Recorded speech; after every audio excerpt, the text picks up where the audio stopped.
Loving this W163 ML350, ML320, whatever you want to call them, right? But now this is a 350, so the engine was just a little bigger, even though it has a 3.7, so it's not an ML370, but whatever. Anyway, filled this thing up, and that's the type of gas mileage I'm getting. 170 miles on that tank of gas right there, and you see where the gauge is now. We're down to basically a quarter. So this thing is pretty disgusting on gas, and wasn't beating on it at all.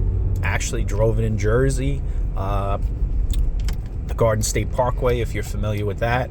It's like basically driving really nice, easy, was doing 65, and coming back with this type of mileage. I thought this thing would be semi-decent.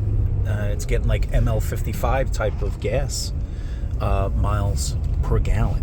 Terrible. Car hater.